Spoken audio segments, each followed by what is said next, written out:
Another day at the office for Nabil Khatib. For many outsiders, it's cage fighting, but for Khatib, it's his livelihood. This sport is called mixed martial arts, better known as MMA or ultimate fighting, a blend of Thai boxing, wrestling, and jiu-jitsu, and everything in between. The goal? To submit or knock out the opponent.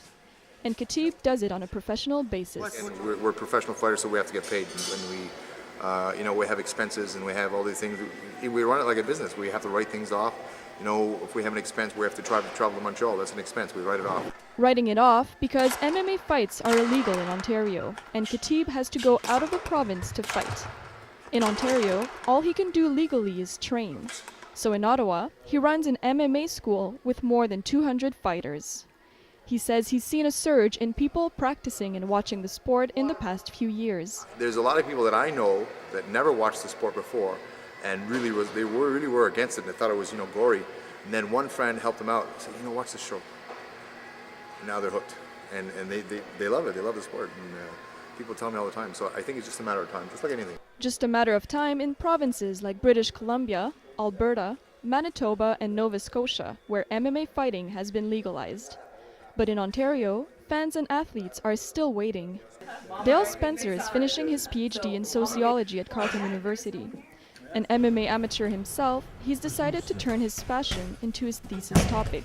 He's been researching the mixed martial arts phenomenon in Canada for a few years.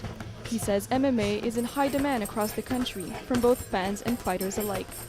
The clubs that I've been to here in Ontario, specifically the ones that I went in Toronto and did some of my interviews, like Extreme Couture. I last heard that they have over 1,000 members or something to that effect. So huge population of people getting into mixed martial arts. MMA still faces a major hurdle in Ontario. The problem is Canada's criminal code. It all comes down to interpretation of Section 83. It says that prize fighting is illegal in the country, except for boxing. Now, each province has its own definition of what boxing is. In Quebec, the boxing commissioner has taken MMA under his wing, but not so in Ontario. Ontario's athletic commissioner is Ken Hayashi. He's in charge of regulating boxing in the province. In an email, he said mixed martial arts fall outside of his mandate. He said calling mixed martial arts boxing is a stretch. As for Dale Spencer, he thinks this decision is short-sighted. He says MMA is taking over the boxing scene and should be sanctioned. Boxing in Ontario is more or less a dying sport. There isn't the same level of interest, there isn't the same number of shows. It's just not as big as it once was. MMA contests take place in an octagonal cage where fighters wear small, open gloves. Some critics consider mixed martial art bouts dangerous. A groundless fear, says one expert. If your athletes are well trained, they have good core stability, they have good balance, good proprioceptive awareness, I think there's just as much risk with that as there is with any contact sport. Having MMA bouts in Ontario could mean huge revenues for the province's coffer. The Ultimate Fighting Championship, known as UFC, is the biggest MMA promoter in North America. The UFC has set its sights on Ontario.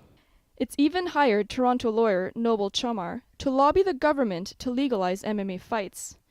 Chomar argues legalizing MMA in Ontario would bring strict regulation, making the sport safer. We're working with that spirit to try and educate politicians and bureaucrats. It's not only the safety and health benefits of regulating this type of sport, but also the economic advantages. It's millions of dollars in tourism dollars, millions of dollars of tax revenue.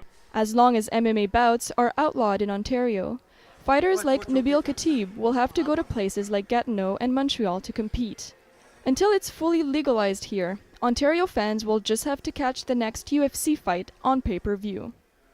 For CJTV News, I'm Andréane Baribeau.